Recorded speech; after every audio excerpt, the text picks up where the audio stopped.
Hey, salut tout le monde! Dans la vidéo précédente, on a mis en place le système de combat du personnage, à savoir un combo. On va poursuivre avec l'esquive du personnage. Maintenant, direction le dossier Projet YT, Core, Input, puis Action. On fait un clic droit et dans Input, on choisit Input Action. On l'appelle IA Dodge et on retourne dans le dossier Input et on ouvre IMC Default. On clique sur le petit plus et on sélectionne notre IA Dodge. Puis, on clique sur le petit clavier et on appuie sur Alt, ou la touche que vous voulez pour esquiver. On sauvegarde et on peut quitter IMC Default. Ensuite, on va dans le dossier Projet YT, Core, puis Actor Component. Et on ouvre AC Animation. On crée une nouvelle variable qu'on appelle Dodge Montage, de type Anime Montage. Et on la met en array. Donc, on clique droit sur le type Anime Montage. Et on n'oublie pas de mettre notre variable dans la catégorie Animation. On compile et on quitte AC Animation. Puis, on ouvre AC Combat Manager. On crée une nouvelle fonction qu'on appelle Get Dodge Animation. Et on la passe directement en pur. On fait un clic droit et on appelle Get Owner. Puis, Get Component by Class. Et on sélectionne AC Animation. On appelle Get Dodge Montage et on relie Dodge Montage dans la fonction pour avoir notre return node.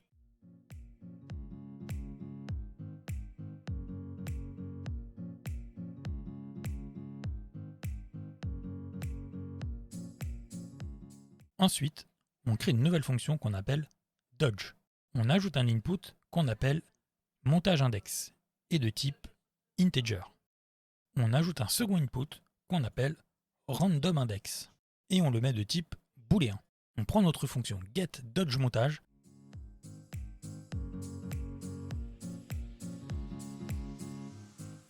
et on appelle un get. Du get, on fait un promote to local variable et on l'appelle LDodgeMontage. Ensuite, on appelle un isValid, celui-là.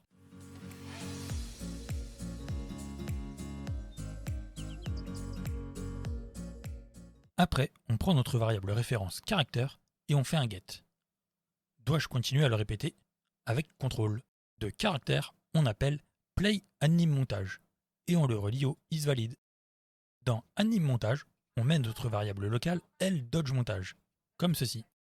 Maintenant, on va faire un petit debug au cas où. On n'est jamais trop prudent. Donc, de isNotValid, on appelle un printString et on le déplie. Dans TextColor, on met en rouge, car c'est une erreur ici si ça ne fonctionne pas. Et dans Duration, on met 10 pour avoir le temps de voir l'erreur apparaître si erreur il y a. Depuis InString, on appelle append. Et dans A, on écrit index, avec un espace à la fin. Pour B, on fait un clic droit et on appelle la variable locale montage index, qu'on vient brancher dedans. Puis, on clique sur Add Pin, ici, pour ajouter C. Et on écrit espace isNotValid. Là, dans l'état actuel de notre fonction, seul l'index 0 fonctionnera. Car, revenons à notre get ici, il y a écrit 0 en dur ici. Donc, on va tirer un select, celui-là. Ensuite, on fait un clic droit, puis on appelle la variable locale getMontageIndex. Et de la variable, on appelle supérieur à. On branche dans l'index du select et on prend notre fonction getDodgeMontage. Et on tire un lastIndex qu'on branche dans supérieur à. On fait un clic droit pour appeler à nouveau notre getMontageIndex qu'on branche ce coup-ci dans false. Ensuite, de notre getDodgeMontage, ici, on appelle random. Puis on fait un clic droit et on appelle getRandomIndex.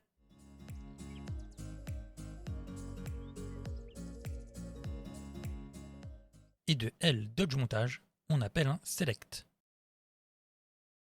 On branche notre randomIndex dans l'index, on branche le get dans false et le random dans true. Puis on range la fonction.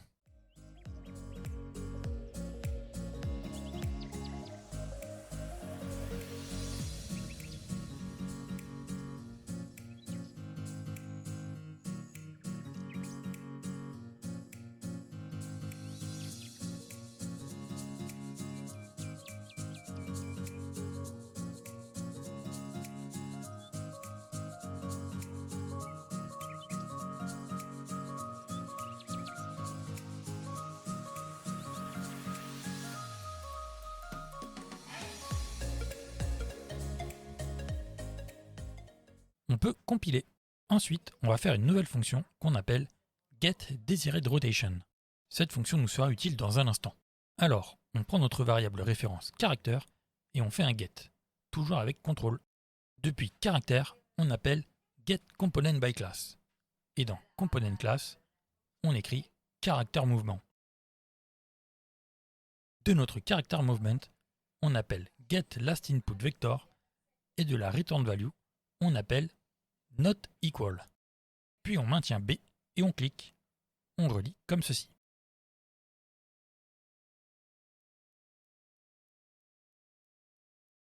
On refait un get de notre variable caractère et depuis caractère, on appelle getLastMovementInputVector.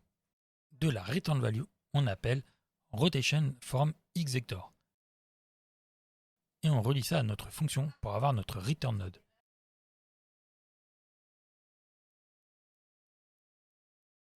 Puis, on relie comme ceci dans trou. Maintenant, on fait un clic droit et on appelle getOwner. Et de ce getOwner, on appelle getActorRotation. Et de false, on appelle un autre returnNode et on branche getActorRotation dedans.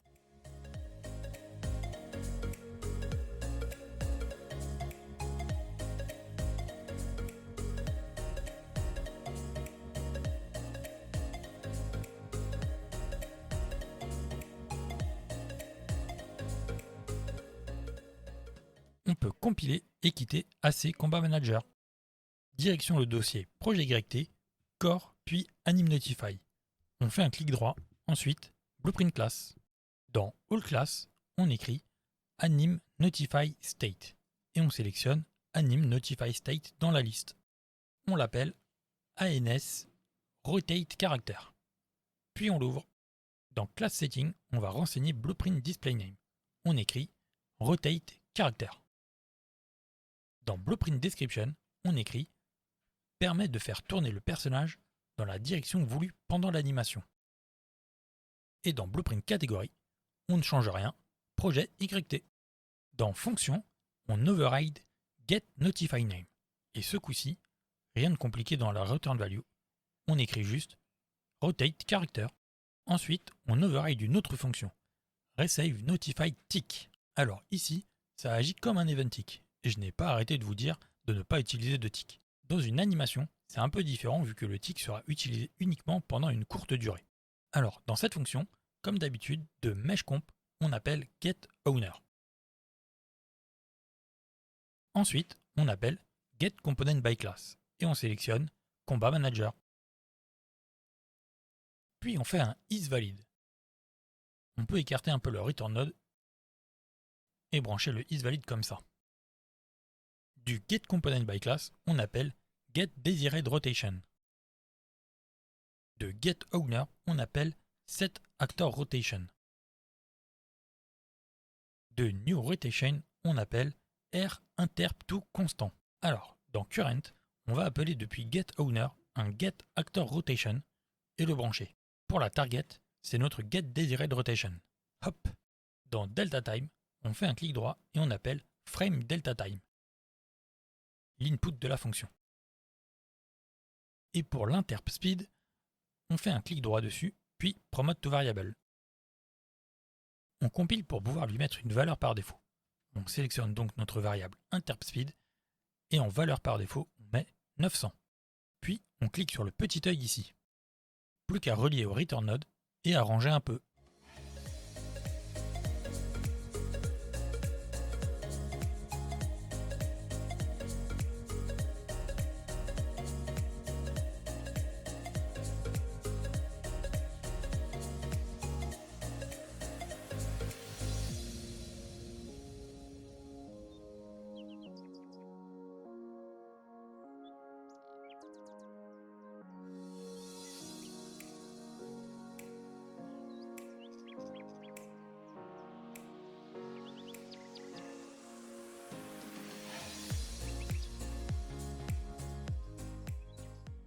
On peut compiler et quitter notre Anim Notify State. Ensuite, on va dans le dossier Projet YT, puis Animation, et on ouvre à Dodge.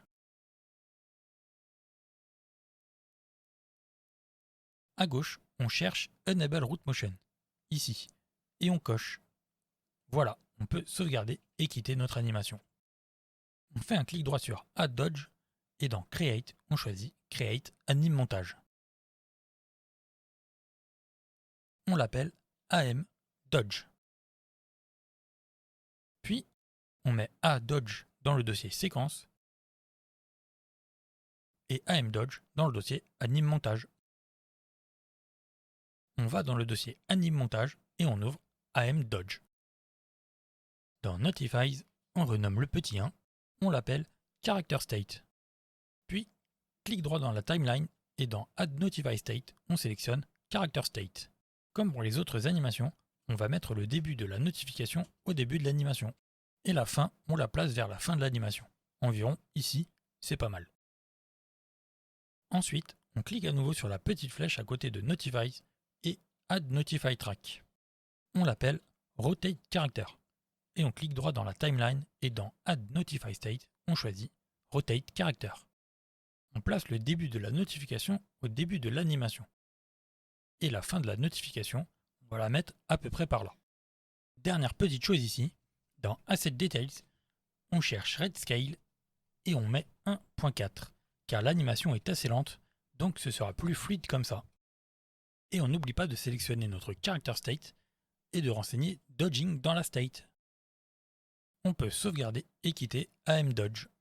Maintenant, on va dans le dossier Projet YT, Character, et on ouvre BP Player Character. Dans les components à gauche, on sélectionne AC Animation. Puis, dans les détails à droite, dans la catégorie Animation, on clique sur le petit plus pour Dodge Montage et on choisit AM Dodge. On compile et on fait un clic droit sur AC Combat Manager, puis Edit AC Combat Manager. Ce qui ouvre notre Combat Manager. Pas besoin de passer par notre dossier Projet YT, Core puis Actor Component. Alors, on fait une nouvelle variable qu'on appelle BIsDodging, de type booléen, puis on la met en privé. On va dans la fonction Dodge et entre isValid et PlayAnimMontage, on place un set avec Alt de notre variable BIsDodging. Et on coche isDodging. Ensuite, on crée un setter de isDodging. Donc, nouvelle fonction qu'on appelle setIsDodging. Bon, vous savez faire un setter désormais, non? On prend notre variable BIsDodging et on fait un set avec Alt. Et on prend le pin d'entrée qu'on relie à la fonction et on relie tout ça. Après, on fait une nouvelle fonction qu'on appelle isDodging, qu'on passe en pur. On prend notre variable BIsDodging et on fait un get avec contrôle. On relie le pin de sortie à la fonction pour avoir notre return node. On renomme l'output en return value. Ensuite, on va faire un peu de rangement. On commence par mettre la variable référence caractère en private. On fait la même chose avec la variable référence mesh en private. Tant qu'à faire, on vérifie que attackIndex est bien en private aussi. On sélectionne la fonction getLightAttack et dans catégorie, on écrit attacks et on place getHeavyAttack dedans ainsi que setAttack et setComboInput. Puis on sélectionne la fonction dodge et dans catégorie, on écrit dodge. On place getDodgeMontage dans la même catégorie ainsi que getDesiredRotation, setIsDodging et isDodging. Et voilà, c'est beaucoup mieux comme ça. On peut compiler et quitter AC Combat Manager. Plus qu'une chose à faire, ou presque. Direction le dossier Projet YT, Core, puis Game Mode. Et on ouvre PC Projet YT. En dessous de notre Light Attack, on fait un clic droit et on écrit IA Dodge. On sélectionne l'event. Alors, comment voulons-nous que l'esquive fonctionne? Pour commencer, nous voudrons des conditions pour faire une esquive, qu'on ne puisse pas esquiver n'importe quand, n'importe comment. Et selon ces conditions respectées, alors nous esquiverons. Donc, on fait une nouvelle fonction qu'on appelle CanDodge et on la met en pur. On ajoute un output qu'on nomme condition de type booléen. Nous aurons deux conditions. La première, nous ne voulons pas pouvoir esquiver si nous sommes dans un saut par exemple. Donc, clic droit, getControlPawn, puis on appelle getComponentByClass. Et dans ComponentClass, on écrit CharacterMovement. De la return value, on appelle isFalling, puis un not boolean. Voilà, si nous ne sommes pas en train de tomber, alors on peut esquiver. Deuxième condition, on ne veut pas pouvoir esquiver alors qu'on est déjà en esquive. Donc, clic droit, Get Control Pawn et Get Component by Class. Dans Component Class, on sélectionne AC Combat Manager. De la Return Value, on appelle isDodging. Et encore une fois, on appelle NotBoolean. Ensuite, depuis condition du return node, on appelle endBoolean. Et on relie comme ceci. Avant de terminer cette fonction, on sélectionne les nodes getControlPawn et getComponentByClass avec Combat Manager, puis on fait un clic droit, collapse to fonction. On l'appelle getCombatManager. Et on n'oublie pas de passer la fonction en pur. Si vous l'aviez fait lorsque nous avons, dans l'event graph, fait notre set combo input ici, alors c'est très bien. Sinon, on remplace les deux nodes ici par notre getCombatManager. Retour sur IA_Dodge et on prend notre fonction canDodge, puis avec B, on appelle un branch. On relie canDodge dans condition et le started dans le branch. Et enfin, on prend notre fonction getCombatManager et ici, on appelle Dodge. On relie dans True, puis on sélectionne tout. On appuie sur C et on écrit permet au personnage d'esquiver. On met le commentaire en noir. Et on peut d'ailleurs aussi mettre le commentaire de Light Attack en noir. On compile et on peut quitter PC Projet YT. Direction le dossier Projet YT, Core, puis AnimNotify. Clic droit, puis Blueprint Class. Et dans All Class, on écrit AnimNotify. On sélectionne AnimNotify, on l'appelle AN endDodging et on l'ouvre. Dans Class Setting, puis Blueprint Display Name, ici, on écrit endDodging. Dans Blueprint Description, on écrit indique la fin de l'esquive du personnage. Et dans Blueprint Category, on écrit Projet YT. Comme d'habitude, on override ici getNotifyName. Dans la return value du return node, on écrit endDodging. Puis, ici, on override ReSaveNotify. Du meshcomp, on appelle getOwner, puis getComponentByClass. Et dans Component Class, on sélectionne AC Combat Manager. De getComponentByClass, on appelle isValid, celui-là. Et on appelle setIsDodging. On relie tout comme ceci.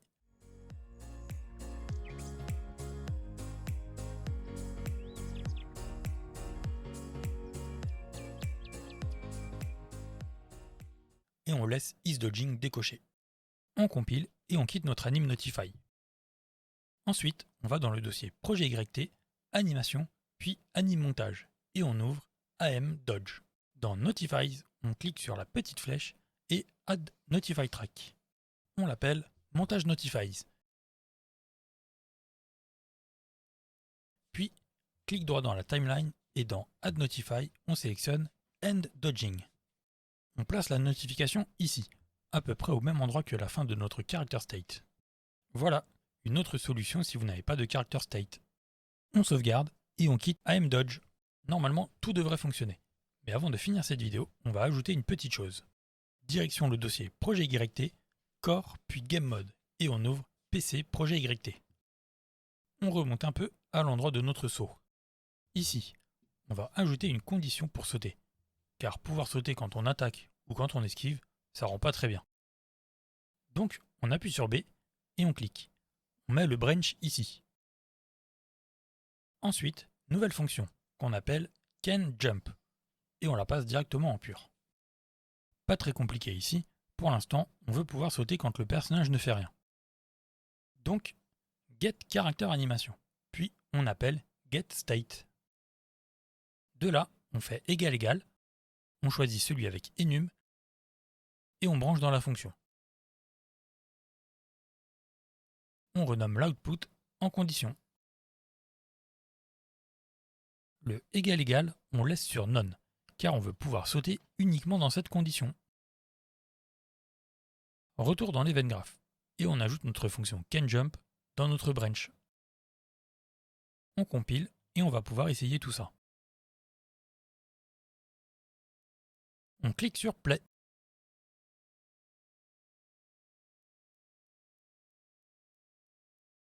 Donc si on clique pour attaquer, ça fonctionne très bien, on enchaîne les combos. Le reset combo fonctionne bien aussi. Et on peut esquiver. Remarquez qu'on peut même casser une animation d'attaque pour esquiver, car nous n'avons pas mis dans Can Dodge la condition par rapport au Character State. Et voilà, ce sera tout pour cette vidéo. Dans la prochaine vidéo, on va mettre en place le système de dommage. Assez basique au début pour avoir point de vie et endurance. Alors j'espère que ça vous aura plu. Si c'est le cas, abonnez-vous et lâchez un like. Si vous avez des questions, n'hésitez pas à les poser en commentaire. Et surtout, amusez-vous en programmant.